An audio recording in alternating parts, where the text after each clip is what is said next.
जय जगन्नाथ। नीलांजनं क्षमाभासं रविपुत्रं यमाग्रजं छायामार्तण्डसम्भूतं तं नमामि शनैश्वरम्। ओं शनिदेव शनैश्वर प्रसन्न। मकर राशि राशिस्वामी होउछन्ति शनिदेव। शनिदेव ग्रहराज एवं शनिदेव कर्मकारक। निश्चित भाव में मकर राशि राष्ट्राधिपति शनिदेव रेवती नक्षत्र को गोचर होती। एबे आम आलोचना करवा मकर राशि जून मासरे प्रतिपादित होउथुबा गोचर कुंडली अनुजाई जीवनर फलाफल। उद्देश्य एक थाए, कर्म अनेक थाए। सर्वदा मुक्ति आम मानकर परम उद्देश्य। गोटे कथा, शुक्राचार्य मध्य बुधक साथी पुराणा मित्र साथी गोटे घरे बसी जीवनर 7.5 पर्याय सरला मकर राशि किछि मकर राशि लोक बहुत किछि पाइथिले मध्य अन्य मकर राशि लोक बहुत किछि हरैचंती। कहीं ये जो शुभ समय थिला किंतु बहुत जनक जातक मध्य षष्ठ अष्टम 12 घर निश्चित भाव खराब थिला। अलग ग्रह पीड़ित होते आम जी देखा लग्न भाव में 10 लिखा जाए मकर राशि सेकेंड हाउस राहु देखु बुध शुक्र षष्ठ भाव रोग ऋण शत्रु भाव जदि आम स्वास्थ्य कथा प्रथम जून मासरे मकर राशि कथा कहबा जेहेतु शनिदेव निजे मालिक हेल्थ विभागर लग्न विभागर 3rd हाउस सी अच्छा।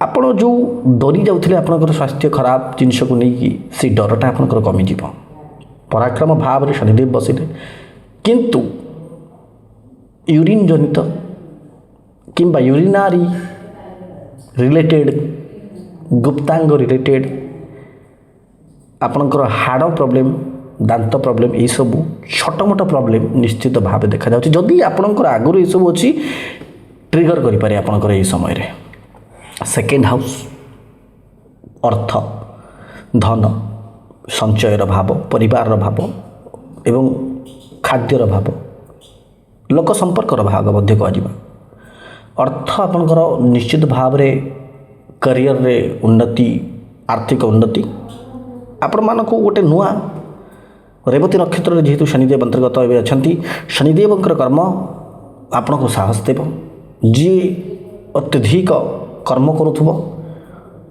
राहु द्वारा मध्य सेकेंड हाउस देखु निश्चित भाव में अच्छी जो मैंने सर्वदा पैसा इनकम करने चाहते बहुत भल जेहेतु शनिदेव 3rd हाउस पराक्रम भाव में आपण मैंने किसी जिनटा न डरिक इनकम करेंगे अर्थात संचय आपण मैंने करेंगे जोटा देखा जाऊँगी किसी मात्रा आपंकर अर्थ व्यय भी हो पारे देखा जाऊँगी।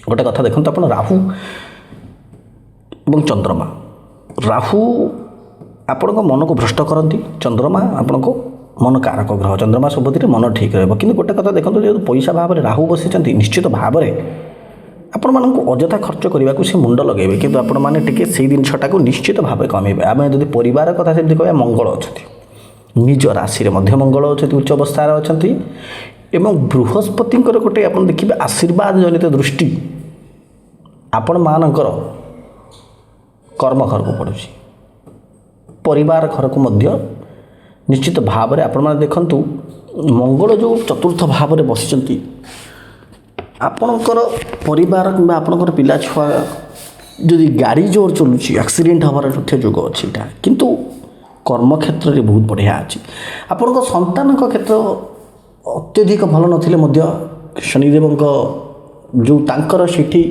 निश्चित भाव में शक्ति अच्छी जेहेतु पंचम हाउस सूर्य मोर ये बसिले सेकेंड हाउस अर्थात शुक्र रहिले किंतु शनिदेव 3rd हाउस 3rd दृष्टि पड़ा तो आपन पिला खुशी रहिबो जो तार मन ठीक रही कि पढ़ापढ़ी टी तो निहत दुर्बल हम आम चाकरी घर कथा कह षष्ठ घर कथा कर्म घर कथा कह जो मेन हाउस आप रोग घर भी सहीटा ऋण घर भी शत्रु घर गवर्नमेंट चाकरी आपंकर एवं एवरेज टाइम आपंकर किंतु जो मैंने कौन सी एंटरटेनमेंट सोशल मीडिया किंबा से जदि कौन सी प्रकार आप देखिए लोक मान साथ कनसल्टिव करवा अर्थात जो मैंने बिजनेस भी कर बहुत भल अच्छे बुध शुक्र ज्योति आपण मानक चाकरी निश्चित भाव दे पारे मालव्य योग कहवा आम जो मैंने जॉब ट्राए कर 10 तारीख पर ट्राए करूँ। आप देखो ପତି ପତ୍ନୀଙ୍କ ଘର ସପ୍ତମ ଘରେ ବସିଛନ୍ତି ବୃହସ୍ପତି ଏବଂ ଚନ୍ଦ୍ରଙ୍କ ରାଶିରେ ଚନ୍ଦ୍ର ବସିଛନ୍ତି 12ତମ ଘରେ। ପତି ପତ୍ନୀଙ୍କର ଏକ୍ସପେନ୍ସିଭ୍ ମାନେ ତାଙ୍କର ଖର୍ଚ୍ଚ ବଢ଼ିଯିବ ଯେଉଁ ଜିନିଷଟା ତାଙ୍କର ନିଶ୍ଚିତ କିଛି ନା କିଛି ଖର୍ଚ୍ଚ ହେବ। ଆପଣ ଟିକେ ଲୋନ୍ ବି ମଧ୍ୟ ମକର ରାଶିର ଲୋକ କରିପାରନ୍ତି। ନିଶ୍ଚିତ ଭାବରେ ଲୋନ୍ କଥା ଭାବୁଥିବେ ଏବଂ ସେଇଟା ମଧ୍ୟ ତାଙ୍କର ଏବେ ଫଳ ହେଇଯିବ ଫଳିତ ହେବ। ତ ପତି ପତ୍ନୀଙ୍କ ପାଇଁ ଓଭରଅଲ୍ ଠିକ୍ଠାକ୍ ଅଛି। କିନ୍ତୁ ଆପଣଙ୍କର ଅଷ୍ଟମ ଘର ସବୁଠୁ ଖରାପ ଘର ଯେଉଁଟା କୁହାଯାଏ ମୃତ୍ୟୁର ଘର, ପୀଡ଼ାର ଘର, କଷ୍ଟର ଘର, ଅଷ୍ଟମ ଘରେ ଆପଣମାନଙ୍କର ଦେଖନ୍ତୁ କେତୁ ବସିଛନ୍ତି ସୂର୍ଯ୍ୟଙ୍କର ରାଶିରେ। ସୂର୍ଯ୍ୟ କେଉଁଠି? ସୂର୍ଯ୍ୟ ପଞ୍ଚମ ଭାବରେ। ଏଠି ମଧ୍ୟ ଦେଖାଉଛି ଆପଣମାନେ ଯେହେତୁ ଆପଣଙ୍କ ରାଶି ସ୍ୱାମୀ ଶନିଦେବ ସୂର୍ଯ୍ୟ ଅଛନ୍ତି ସେଠି, ଆପଣଙ୍କର ସନ୍ତାନମାନଙ୍କର ଟିକେ ହେଲ୍ଥ ଇସ୍ୟୁ ନିଶ୍ଚିତ ଭାବେ ଏଇଟା ପରିଲକ୍ଷିତ ହେଉଛି।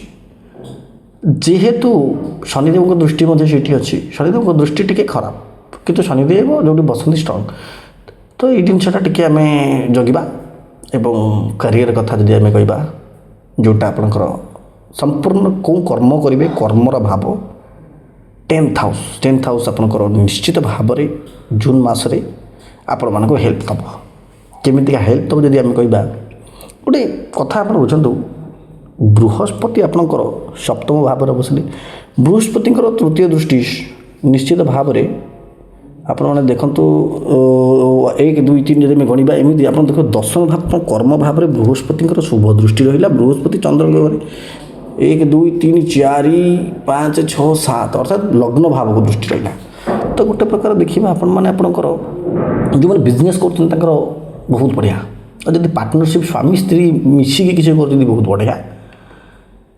ଆଉ ଖର୍ଚ୍ଚ ନିଶ୍ଚିତ ଭାବେ ରହିବ।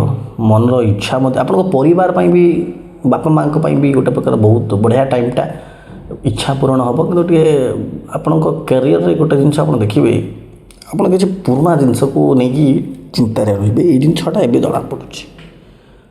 12ତମ ଘର, this is the danger house ଯେଉଁଟା କୁହନ୍ତି। 12ତମ ଘରରେ ଚନ୍ଦ୍ର ବସିଲେ ମାନେ ଆପଣଙ୍କୁ ନିଶ୍ଚିତ ଭାବରେ ଆପଣ ଟିକେ ଚିନ୍ତା, ଡିପ୍ରେସନ୍, ଓଭର ଥିଙ୍କିଂ, ଆନଜାଇଟି ଏଇସବୁ ଜିନିଷ ଟିକେ ଆପଣଙ୍କର ରହିବ ଏଇ ମାସରେ ନିଶ୍ଚିତ ଭାବରେ। ବୃହସ୍ପତି ମାଲିକ ଅଛନ୍ତି ସ୍ୱାମୀ ସ୍ତ୍ରୀଙ୍କ ମଧ୍ୟରେ, ସ୍ୱାମୀ ସ୍ତ୍ରୀଙ୍କୁ ନେଇକି, ସ୍ତ୍ରୀ ସ୍ୱାମୀକୁ ନେଇକି ଚିନ୍ତା କରିବ। ଆଉ ଗୋଟେ କଥା ଦେଖନ୍ତୁ, ବୁଧଦେବ ମଧ୍ୟ ବହୁତ ଷ୍ଟ୍ରଙ୍ଗଲି ବସିଲେ, କିନ୍ତୁ ବୁଧଦେବ ଷଷ୍ଠ ଘରେ ବସିକି ଟିକେ ରୋଗ ଆପଣଙ୍କୁ ଦିଅନ୍ତି, ଟିକେ କଥାବାର୍ତ୍ତା କହିବାରେ ଟିକେ ଢିଲା ଏଇଭଳିଆ ଜିନିଷ ଦିଅନ୍ତି, ସେଇଟାକୁ ଟିକେ ଜଗନ୍ତି। ଆଉ ଦେଖନ୍ତୁ ଆପଣଙ୍କ ନିଜ ଜାତକରେ ମଧ୍ୟ କ'ଣ ଅଛି, କେଉଁ ଗ୍ରହ କେଉଁ ପରିସ୍ଥିତିରେ ବସିଛନ୍ତି ଦେଖିବା ଦରକାର। ନହେଲେ ଆପଣ କହିବେ ଗୁରୁଜୀ ଏଇଟା ସବୁ ଲାଗିଲାନି, ଏଇଟା ହେଲାନି। ଆରେ ଜେନେରାଲ ପ୍ରେଡିକ୍ସନ୍ ଏଇଟା ହଜାର କୁଣ୍ଡଳୀ ବା ହେଉଛି ମକର ରାଶିର, କିନ୍ତୁ ଆପଣଙ୍କ ଜାତକରେ ଡିଗ୍ରୀ ୱାଇଜ୍, କେପି ଚାର୍ଟ ୱାଇଜ୍, ନକ୍ଷତ୍ର ୱାଇଜ୍ ସବୁ ଜିନିଷକୁ ଭଲ ଭାବରେ ଦେଖାଯିବ। ଆପଣ ଆମକୁ କଲ୍ କରନ୍ତୁ, ଆମେ ଆମ ଜାତକ ନକ୍ଷତ୍ର ହେଉ, କେପି ଚାର୍ଟ ହେଉ, ନବଂଶ ଚାର୍ଟ ଆପଣଙ୍କର ହେଉ, ଲଗ୍ନ ଚାର୍ଟ ହେଉ, ସବୁ ଜିନିଷ ଦେଖିବା। ଆପଣଙ୍କ ଜୀବନର କମ୍ପ୍ଲିଟ୍ ଆମେ ଆନାଲାଇଜ୍ କରିକି କହିବା ଫୋନ୍ ମାଧ୍ୟମରେ ସ୍ୱଳ୍ପ ଶୁଳ୍କରେ ମଧ୍ୟ। ଏବଂ ଗୋଟେ କଥା ଶୁଣନ୍ତୁ, ଆପଣ ସର୍ବଦା ମହାଦେବକୁ ଆରାଧନା କରନ୍ତୁ, ଶନିଦେବଙ୍କୁ ଏବଂ ହନୁମାନଙ୍କୁ ମଧ୍ୟ ଆରାଧନା କରନ୍ତୁ। ଓಂ ପ୍ରାଂ ପ୍ରିଂ ପୁଂସ ନିଶ୍ଚିତ ନମ ନିଶ୍ଚିତ ଭାବେ ଜପ କରନ୍ତୁ। ମାତା ପାର୍ବତୀ, ପିତା ମହାଦେବଙ୍କର ଆରାଧନା କରନ୍ତୁ। ବହୁତ ବଢ଼ିଆ ଜୀବନ ଘଟିବ।